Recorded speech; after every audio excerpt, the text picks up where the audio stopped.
Hello students, hope everyone is fine and doing well. So we are going to start our new chapter, inverse trigonometry. So before we go to the class 12, just recall the class 11 basic concept. We studied the sine function and its graph, if you remember.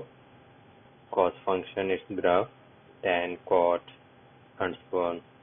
So if you want, let me show you the graph functions of trigonometry.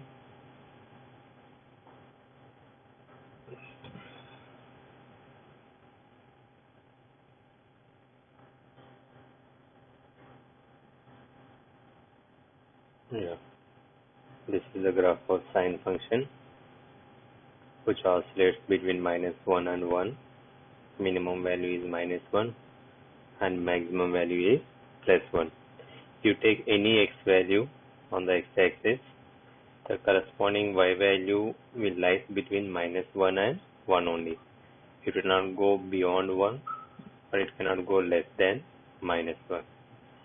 Okay, so here the domain will consider all the real numbers. Like any x value you take on the x-axis, any angle you give me, the corresponding sine value we can produce, which lies between -1 and 1 only, not more than or less than that. So domain can be entire real number system, and the range will be between -1 to 1. So that's what we mentioned in our here. Sine function, its domain is real number, our range will lie between -1 to 1. If I go to cos function, this is the graph of cos function, the second one. Here also the function oscillates between -1 and 1 only. Minimum value is -1 and maximum value will be +1. Okay. So here the sine function is passes through the origin because sine 0 is 0, and the cos function won't passes through the origin. There is a difference of the graph. They look like same, but it's not same. Where sine is 0, their cos value will be +1 or -1. For example, sine 0 is 0, cos 0 value is 1, sine 90 is 1, and cos 90 is 0. This is cos 90 which is here. Here sine pi is 0, but sine pi value will be -1. So cos and sine will take opposite values. Then if sine is 0, then cos will not be 0. It has to be 1 or -1. Even the cos function also isolates between -1 and 1 only. Okay. And the maximum value will be +1 and minimum value will be -1. So here also I can say the domain can be any real number. You can take any value on the x-axis.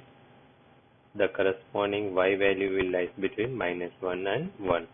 So hence I can say domain of the cos function is all the real numbers, and the range of the cos function is -1 to 1. Okay, so cos is a function from R to -1 to 1. So if you observe the graph of this sine and cos functions, after certain intervals, the values will keep on repeat. Now similarly, tan function graph is this one. Okay, so -pi/2 plus pi/2. If it is tan minus pi/2, it will go -infinity, and tan plus pi/2, if I consider, it will go till +infinity. So after pi/2 to 3pi/2, again the function repeats. It's not oscillates, but after certain frequency of intervals, the function is going to repeat the same values. Okay, so in this block the function has the same. In this block the function has the same. Now if I take my 3pi/2 plus 5pi/2, then the graph again the same. It starts from here, it will go here, then it will go here. So it varies from -infinity to +infinity, and I can take any x value. No, I cannot take any x value because tan function is sine upon cos. Am I right? Tan function is sine upon cos. So wherever the cos values are 0, those values cannot be in the domain. So that's why the tan function domain is all the real numbers minus x such that x equals to 2n plus 1 pi by 2. Why I am subtracting these values from the real numbers is, as I said, tan can be written as sine upon cos, and cos x is 0 when x is 2n plus 1 pi by 2, where n is an integer. If you remember class 11 trigonometric equations, the topic which we solved when you have to find the general solution. So cos x is 0. Why this is coming? Because if I take n value is 0 here, n can be an integer, right? If I take n value is 0, it will become 1 into pi by 2, pi by 2. So cos 90 is 0. Next, if I take n value is 1, n value is 1 means this will become 2 into 1 is 2 plus 1, 3. So it will become 3 pi by 2. So you can see here on the graph, cos value is 0 when cos is pi by 2, cos is 3 pi by 2, cos is 5 pi by 2, cos is 7 pi by 2, then it will come 9 pi by 2, and similarly cos is 0 when minus pi by 2, minus 3 pi by 2, minus 5 pi by 2, minus 7 pi by 2. If you observe all these values, these are the odd numbers. 1 pi by 2, 3 pi by 2, 5 pi by 2, 7 pi by 2, and so on. Even if you come to the negative numbers, minus 1 pi by 2, minus 3 pi by 2, minus 5 pi by 2, these are all the odd integers. So every odd number can be written as 2n plus 1 if you remember the class 9 topics. So every odd number is given by 2n plus 1 pi by 2n plus 1 into pi by 2. So these particular values, why I am taking n is belongs to z, because it can be n value positive or negative. Plus pi by 2 is 0, minus pi by 2 is also 0, plus 3 pi by 2, minus 3 pi by 2. So that's why I am taking n belongs to an integer. So for these all values, the cos function is going to be 0. If denominator cos function is 0, then sin x upon cos x. That is the definition of tan. So the sin x upon cos x is 0 for these values of x. That's why those values I have to eliminate from the domain. Okay, so tan function domain is all the real numbers except these x values, except these x values where cos will be 0. To codomain range will be all the real numbers. And similarly, cot function is cot x is cos upon sin x. So that means here I have to remove all the real numbers where sin x is 0. So sin x is 0 if x is n pi and n belongs to z. If you look at it to the graph of sine function, 0, pi, 2 pi, 3 pi, 4 pi, then the graph will be 0 at 5 pi, and similarly minus pi, minus 2 pi, minus 3 pi, minus 4 pi. So all the pi can be even or odd. All the multiples of pi, sine will be 0. So that's why when I define cot function, I have to remove all those numbers which will give me sine value as 0. Sin x is 0 at x equals to n pi. So that x such that x equals to n pi, n belongs to z. From all the real numbers, I am removing this. So that will be the domain of cot function, and your range will be all the real numbers. Then second is 1 upon cos. Again, 1 upon cos means cos cannot be 0. That's why all the real numbers minus all those x values where cos x will be 0. Okay, so this one and this one will be same only. Similarly, cosecant will be 1 upon sine. So sine cannot be 0. All those real numbers where sine is 0, that has to be removed. R minus x such that x equals to n pi, because for these values sine will be. So this is the domain and range of the trigonometric function. Now if you remember the definition of a function, f is a function. If I want to say it is a to b, then for every a belongs to x belongs to a, there exists a y belongs to B such that f of x equals to y. So for every number in A, x belongs to A, there is an element in B such that f of x equals to y. So inverse of a function is g is a function from B to A. Here, if it is a function, it is from A to B. Now g is a function from B to A.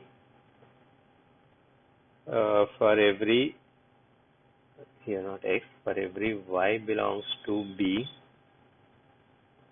there exists and x belongs to A. For every y belongs to B, there must be an element in A, x belongs to A, such that f inverse of y equals to x. If it is a function, then I said f of x equals to y. If I want to define the inverse of the same function, then it will be f inverse of y equals to x. F inverse of y equals to x. If I want y value, then I can write y equals to f of x. So this is the inverse of the function, which we already studied about this thing. Okay. Now we studied about the domain, codomain, range of all the 6 trigonometric functions: sine, cos, tan, cot, sec, cosec, and everything, right? Now when I want to discuss about the inverse of a function, okay, if you look at into the graph of sine function, this is the graph of sine function I copied here. As I said, sine 0 is 0, sine pi is 0, sine 2 pi is 0. So there are distinct elements in a domain which give mapping to the same number. If it happens, distinct elements have the same image, then the function cannot be 1-1 function. Okay. And if you look at to the codomain, it is range, it is taking only from -1 to 1. In the entire real number system, only -1 to 1, whatever the numbers including -1, between -1 to 1, and including 1 also. Only these numbers are getting mapped. What about all other numbers are not mapping, right? Neither it is 1-1 nor onto. If it is neither 1-1 or nor onto, how can I define a inverse of the function? Because if the function is inverse, then it has to be 1-1 as well as onto. Then all I can say it is an invertible function. But when I look at into the this one, it's neither 1-1 nor onto. If I take sine function from R to R. Okay, but how can I define? The chapter itself is inverse trigonometric function. Yeah, if I take from R to R, I cannot define inverse of the function. But if I restrict my domain and codomain, there might be I can define a inverse of a function. For example, if I take the interval from -pi/2 to pi/2, okay, within this interval from this line to this line. So this here it is -pi/2 and here it is +pi/2. If I take within this interval, is there any repetition? No. Distinct element will have, this is the graph of that range, a domain. If I take the domain as -pi/2 +pi/2, there is no repetition because -pi/2 will give me -1, +pi/2 will give me +1, and between any x value you take on the x-axis within this interval, then you get the corresponding y value. There will be no repetition. So within this interval, -pi/2 +pi/2, sine function can be invertible. Instead of taking a domain of a sine function, here I discussed as real numbers. If it is real numbers, then it cannot be invertible function. But instead of real numbers, if I define sine function between -pi/2 +pi/2, then I can define the inverse of the function. Not only within this interval, even +pi/2 +3pi/2. Within this interval also, the sine function is invertible if I take as a domain, and +3pi/2 +5pi/2. Within this interval also, the sine function is invertible, and +5/2 to 7pi/2. Within this interval also, the sine function is invertible. And not only here, even if I go by As I said, this is minus pi by 2, then this will be minus 3 pi by 2. Within this interval also, the sine function is invertible. Similarly, minus 3 pi by 2, minus 5 pi by 2. Within this interval also, the sine function is invertible. So if I restrict the domain to particular interval instead of the entire real number system, the sine function can be invertible. Okay. So here, out of all those intervals, here I have, let me start from here. Maybe this is minus 7 pi by 2, minus 5 pi by 2, then minus 5 pi by 2 upon minus 3 pi by 2, then minus 3 pi by 2, minus pi by 2. These are the class intervals I am considering. Then minus pi by 2 plus pi by 2. Next class interval is pi by 2 comma 3 pi by 2. Then 3 pi by 2 comma 5 pi by 2. Then 5 pi by 2 comma 7 pi by 2. Out of all these intervals, the interval which is considering minus pi by 2 comma pi by 2, this interval we call it as a principal interval. Okay. So when I define the inverse of the sine function, I have to define it as sine inverse is a function from minus 1 comma 1 to minus pi by 2 comma pi by 2. See, one more thing you have to remember. If f is a function from a to b, then inverse of the function g is defined as b to a. Okay, so instead of you may ask, there is no g here. So you can put here g of y equals to f inverse of y equals to x. So both the ways you can define. Okay. So if f is a function from a to b, then g is a function from b to a. The reverse is now sin x is a function from real numbers to minus 1 to 1. Then sin inverse is a function from minus 1 to 1 to minus pi by 2 comma pi by 2. Okay, so if you want, let me write here.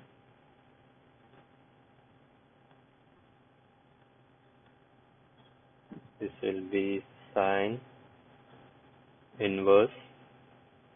If you want, I'll sin inverse x is a function. It will be minus 1 to 1. Sin inverse is a function from minus 1 to 1 to, this will come as, let me change this one.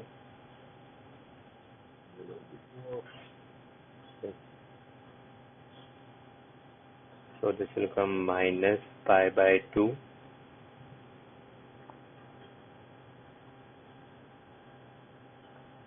minus pi by 2 comma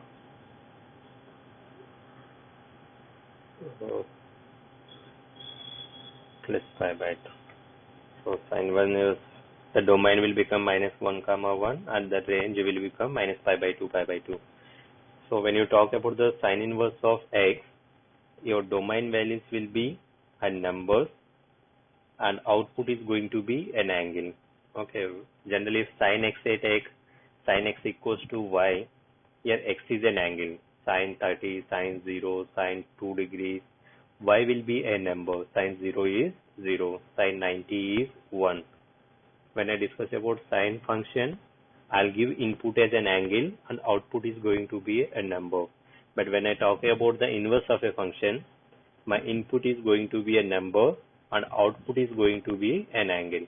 Like sine inverse of 1. Sine inverse of 1 equals to pi by 2.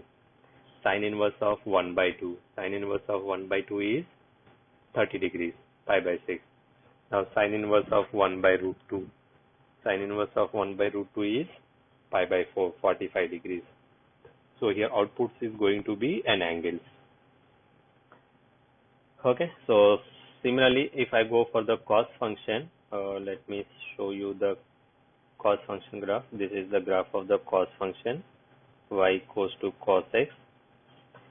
Now here also, if I take a cos function is domain is real numbers and the codomain is -1 to 1. If I take the entire real number system, again it is not going to be neither 1 1 nor onto function.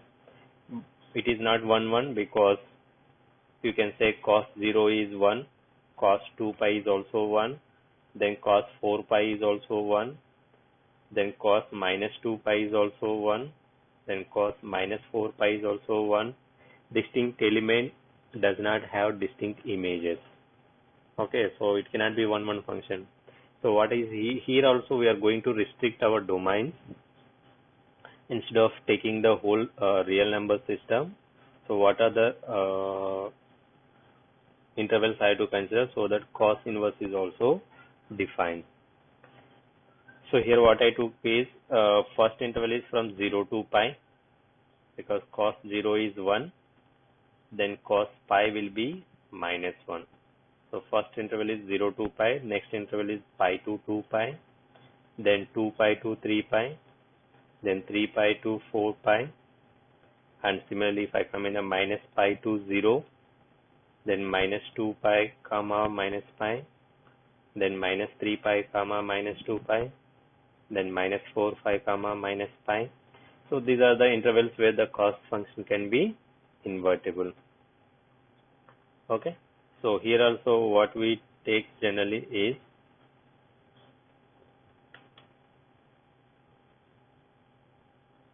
so if I want to define the cos inverse of a function, let me insert the equation here. So I can define cos, let's say, just I'm writing a rough here, cos inverse of x you can redefine as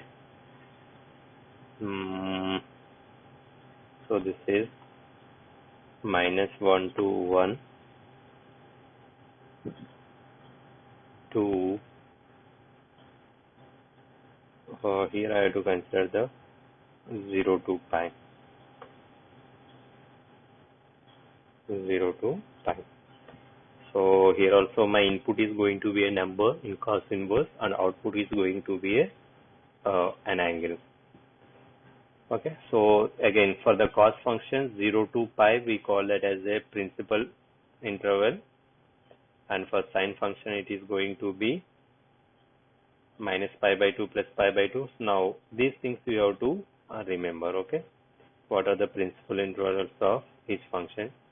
Now as we seen, sine function graph is this one, we already knew, and sine inverse x graph is this one.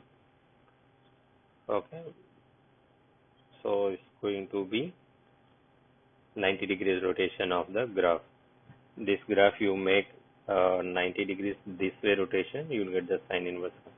If I draw both the graphs together, sine x and sine inverse x graph, this is sine x and sine inverse. So on x-axis we have sine x function, and this graph is for sine inverse x function.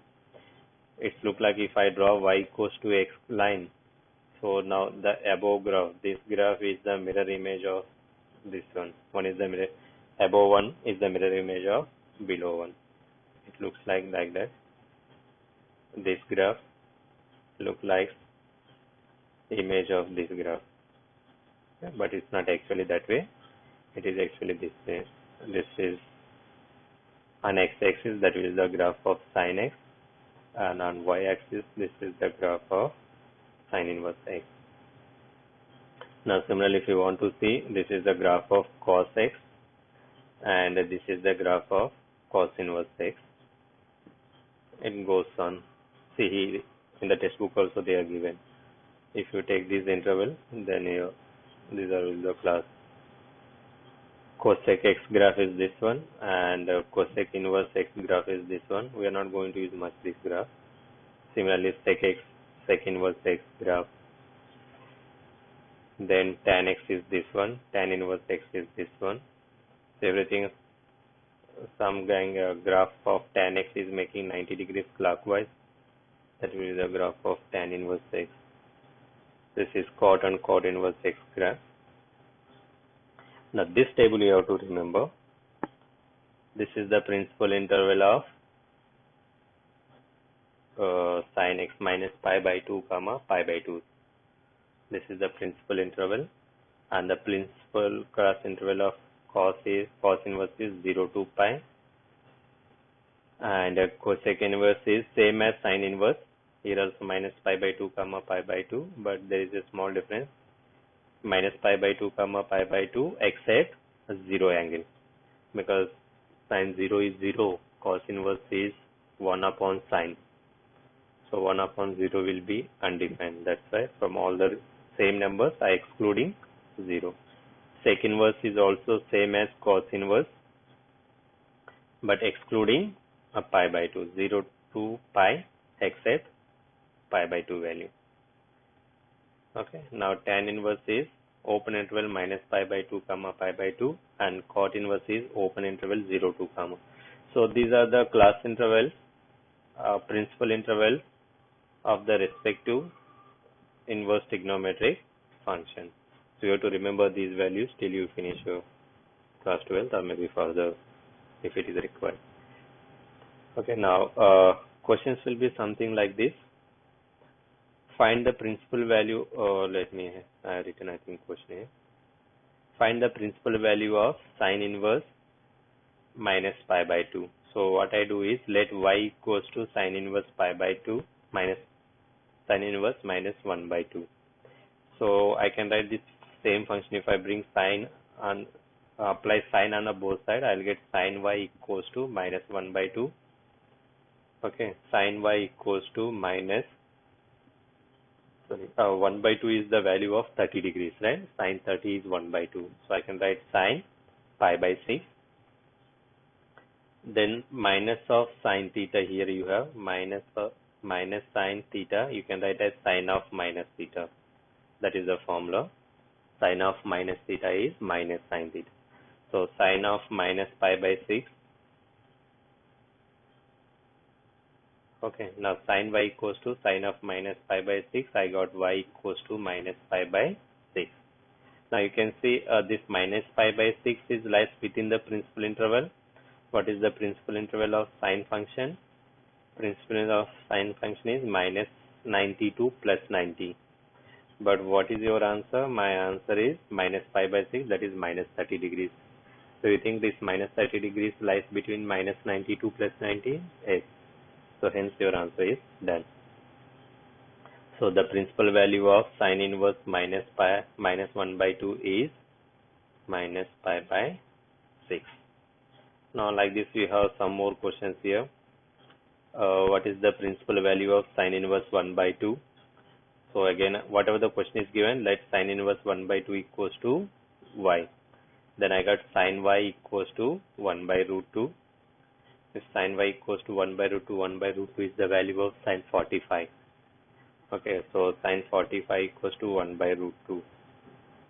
So that means you got sin y equals to sin 45. Therefore, y equals to 45. After getting the answer y equals to 45, you have to check that this 45 lies within the principal value or not. 45 lies between minus 90 to plus 90. Yes. So hence your answer is correct. If it is not there, then I have to convert. Now here I have cot inverse minus 1 by root 3. Okay. Yeah, let me solve here this question. Like, let me put here only. What is that question is given? Cot inverse. So this is cot inverse. What is the question? Minus 1 by root 3. Cot inverse bracket fraction. So I'll put minus 1 upon square root term, minus 1 upon a root. As I said, let me take this as y equals to, then next case I can write this as insert equation cot y equals to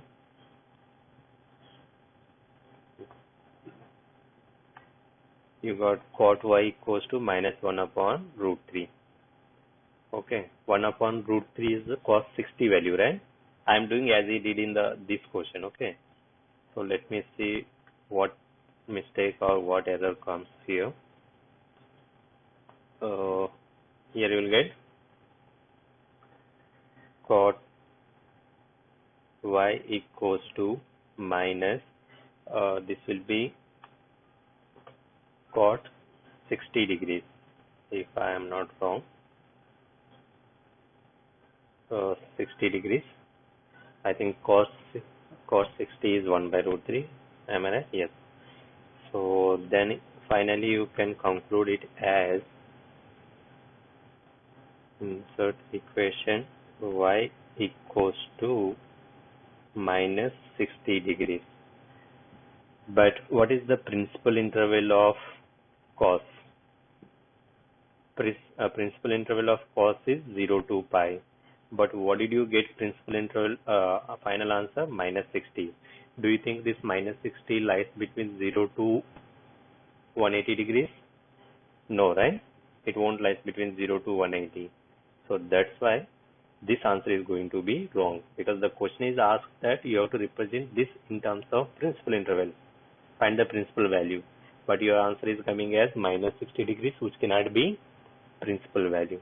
So what you can do here, it is cot function is here cot y is minus 1 by root 3. So cot y is minus 1 by root 3. Cot is negative in which quadrant? All silver tea cups. I think first and third quadrant cot values are positive. Second and second and fourth quadrant cot is negative. So in the second quadrant, how can I mention? If I want to represent the same thing in the second quadrant, yes, we can do that. If cot 60, I know it is 1 by root 3, but I want minus 1 by root 3. If you want minus 1 by root 3, you have to take it to the second quadrant. So you can write it as pi minus pi by 3, I think. Pi by 3 is 60 degrees. Pi minus pi by 3.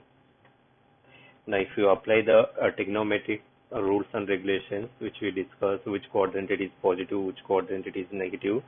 Now, cot pi minus pi by 3. Pi minus pi by 3 comes in the second quadrant because it is crossing the x-axis, touching the x-axis. Pi means it is on the x-axis. So cot function will remain cot function. It will become as cot pi by 3 because it is in the second quadrant. It will be minus cot pi by 3, that is minus 1 by root 3. So minus 1 by root 3 I can represent in the second quadrant as minus pi by 3. So pi minus pi by 3, if I take the LCM, it will be 2 pi by 3. Okay. Pi minus pi by 3, if I solve it, it will come as 2 pi by 3. So 2 pi by 3 is, what is the value of 2 pi by 3? Does it lies between 0 to pi? As 2 pi by 3 is 120 degrees. 120 degrees lies between 0 to 180. So hence the principal value of this question will be 2 pi by 3. Is that clear? So that's how you have to work on it. So your answer finally is going to lie between that interval of the trigonometric function which has the principal interval. Whatever the principal interval you have for that particular inverse trigonometric function, your answer is going to lie within that interval only. Okay. So I think you can solve these questions now. Exercise 2.1. You have to find all the inverse trigonometric principal values of the given function. Now if I come to the second question, here you have tan inverse 1 plus cos inverse minus 1 by 2 plus sin inverse minus 1 by 2. Okay, so first what we have to do is find the principal value of tan inverse 1. Okay. Principal value of cos inverse minus 1 by 2 and principal value of sin inverse individually. Then add all the answers. Okay. After adding all the answers, whatever your final answer will be, that only. Now, if sin inverse x equals to y, then your y value lies between minus pi by 2 plus pi by 2. That is the range, right? So try these questions, then we'll discuss the further things. I hope these questions are not difficult. Okay, if any difficulty, then we'll discuss during the doubt clarification session. Thank you. Have a nice day.